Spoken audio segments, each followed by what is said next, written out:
Olá pessoal, então nesse bloco eu quero falar um pouquinho sobre a necessidade de proceder o reconhecimento de vínculo parental, né? Quero registrar outra pessoa na certidão de nascimento de uma criança. Isso tem que ser judicial. Vamos falar um pouquinho mais sobre isso então nesse bloco, tá? Meu nome é Leandro Canavasso, eu sou advogado, sou pesquisador sobre esses assuntos da adoção, da criança e adolescente, da família, dentre outros, e aqui vou passar para vocês conteúdo de forma bastante objetiva, certo? Pois bem, falando um pouquinho mais então desse reconhecimento, né? Pensa aí que tem uma criança que você deseja ou reconhecê-la como filha, tá? Eu trouxe no bloco anterior o exemplo, eu me coloquei como exemplo, né? Vamos supor que eu estou casado com a minha esposa já tinha uma filha do primeiro casamento e o meu relacionamento com essa criança, ele é tão intenso, já há longos anos, né? 3, 4, 5, 6, 10 anos, que eu gostaria de reconhecê-la como minha filha, tá? Olha só que legal. Então esse é um exemplo, tem outras situações por aí, tá? Outras situações. Posso fazer isso? Pode, tá? Pode fazer isso sim. E aí nesse caso, é o único caso que vai precisar ser feito judicialmente, porque estamos falando de uma criança. Ah, Leandro, mas essa criança já tem um pai e uma mãe na certidão de nascimento. Não tem problema. Vai ser feito uma adição, vai ter uma pessoa a mais, que no caso aqui nesse exemplo que eu dei seria eu, né? Então não tem problema algum, tá? E aí sim gera multiparentalidade, ou seja, essa criança, essa menina que eu estou trazendo como exemplo, essa criança, ela vai ter 2 pais no registro civil e uma mãe, não tem problema nenhum, tá? Mas aí um ponto que é importante trazer aqui é sobre os desdobramentos disso, ou seja, tá, e aí o que isso implica? Implica que você de fato vira pai e vira mãe. E essa relação, desse exemplo que eu coloco, desse reconhecimento da filha da minha esposa, eu tenho um vínculo tão forte com ela que eu quero reconhecê-la como minha filha. Ou seja, essa relação é entre eu e essa criança, não tem nada a ver com a esposa, apesar de estar casado com ela, tá?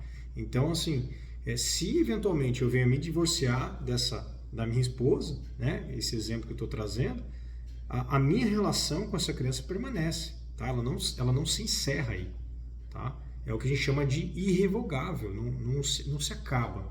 Uma vez que você reconhece esse vínculo, ele não se encerra mais, tá? E esse vínculo é um vínculo parental como qualquer outro, seja como se fosse uma filha biológica, tá? E ela também tem a mesma relação com você, como se fosse um pai biológico, tá bom? Então, aqui a gente tem todos os direitos, deveres e obrigações também de pai ou de mãe, tá?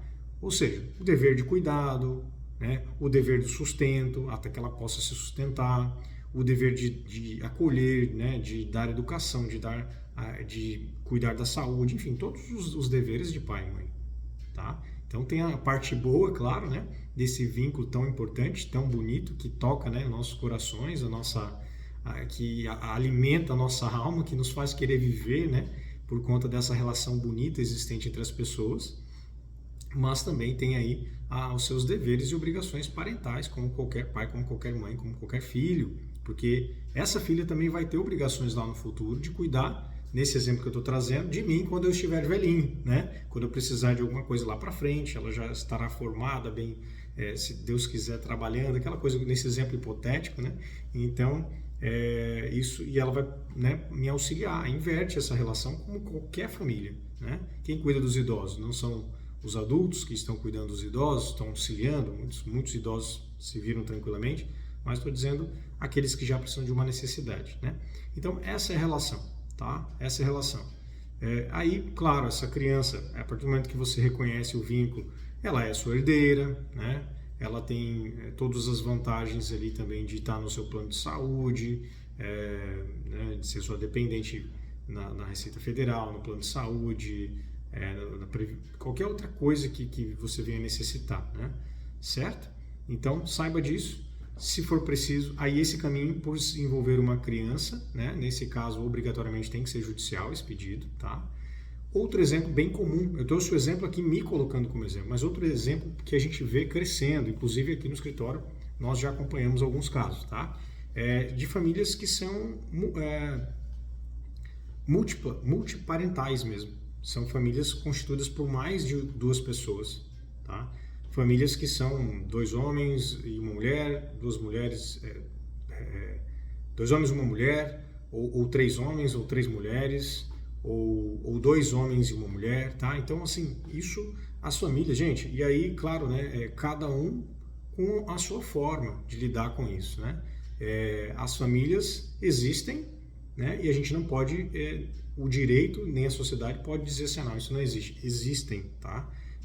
Muitas vezes elas não se pronunciam para evitar preconceitos, etc., que infelizmente ainda existe bastante. Se você não gosta, tudo bem, eu respeito. Agora a gente precisa respeitar, de fato, essas famílias com as suas formatações mais distintas, certo? Porque elas também possuem direitos, elas também são sujeitos de direitos, possuem todos os deveres e obrigações que todos nós outros temos, né?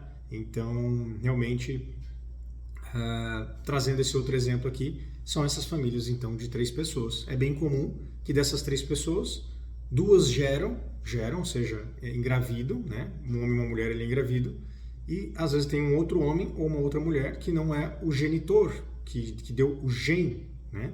Mas é tanto pai como esses outros 2, ou tanto mãe como essas outras 2. E nesse caso é possível fazer sim um reconhecimento do vínculo multiparental desse bebê que vai nascer, tá?